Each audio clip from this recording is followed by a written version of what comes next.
सच्चिदानंद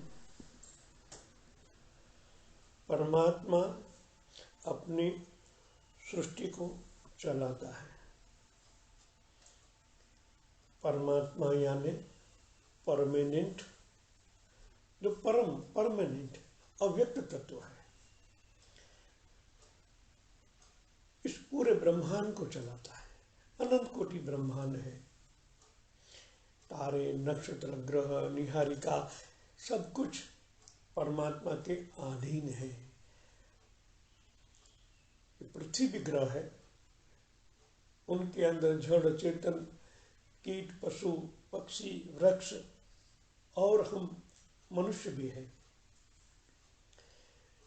सबको एक क्रम, एक परमात्मा का नियमबद्ध सृष्टि चलती है। मनुष्य के दृढ़ संकल्प द्वारा इसमें परिवर्तन नहीं होता। साधारण तथ्य यह है कि जब भी मनुष्य प्रकृति की किसी पवित्र संहिता का उल्लंघन करता है, वह स्वयं को कर्म की जंजीरों के बंधनों में बांध लेता है।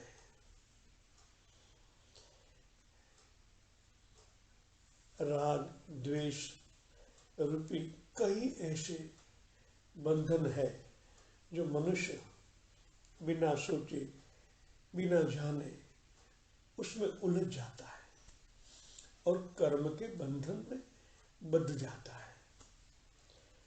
भगवान ने इस सृष्टि में सबको बनाया है और सबके अंदर प्राण है। परमात्मा सच्चिदानंद रूप है। प्रेम उनके अंदर जीवन है, जीवन दाता, जिनको प्राण के लाइफ एनर्जी सबके अंदर है और उनके द्वारा ही उनका जीवन चलता है। और ये जीवन चलाने के लिए भगवान ने एक नियम बनाया हुआ है। उस नियम के अधीन ही पूरी प्रकृति, इस ब्रह्मांड चलता है। आपने देखा होगा ना कि एक निहारिका में कितने सूर्य हैं, एक ब्रह्मांड में कितने सूर्य हैं। सब अपने अपने रास्ते में चलते, एक सूत भी कोई आगा पीछा नहीं होता, एक लेवल में चलते ही रहते हैं। एक नियम बदलता है।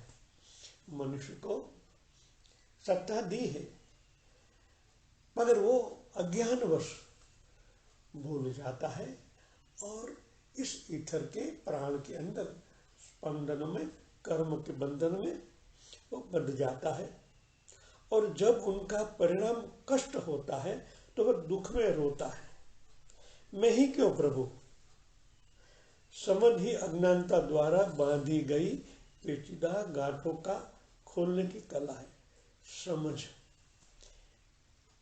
खोलने की कला, ये गठिया जो बांधी हुई है उनको खोलना का रास्ता एक समझ है। स माने सत्य, म माने माया, सहजता से आप उनको, उस गठरिया को जो दिखाई नहीं देती, उन गठरिया को खोलना।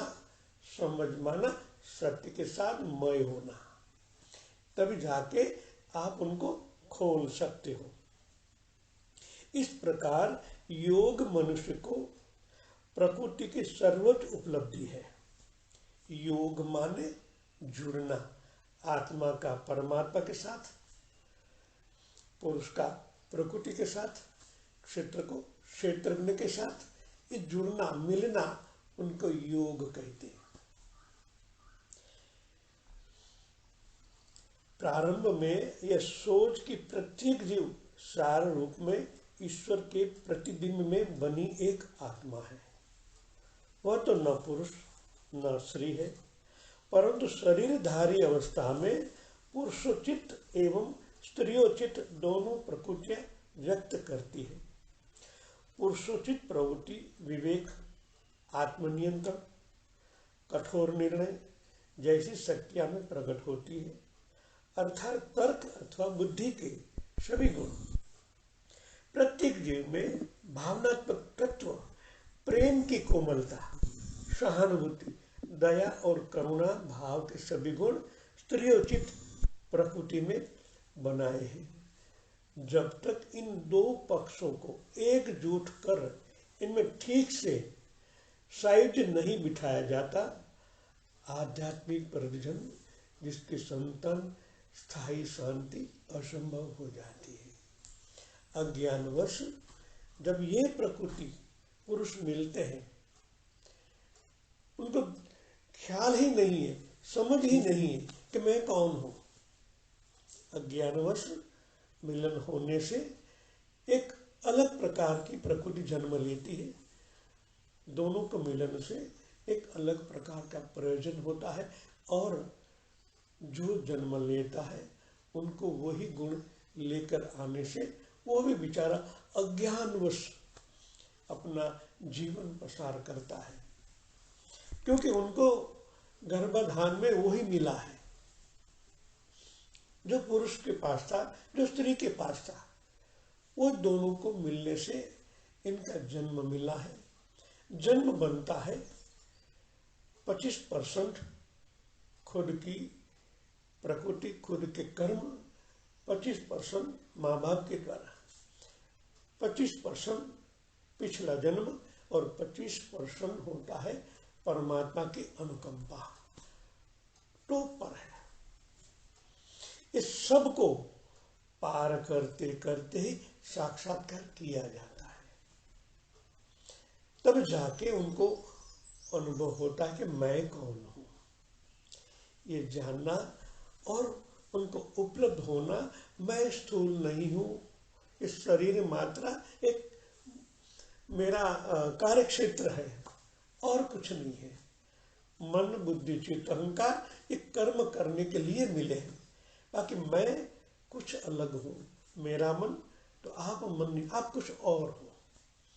ये जान लेना ही सत्य की उपलब्धता है, जिनको हम साक्षात्कार कहें, ईश्वर की अनुभूति कहें, जो भी कहें। जय सच्चिदानंद।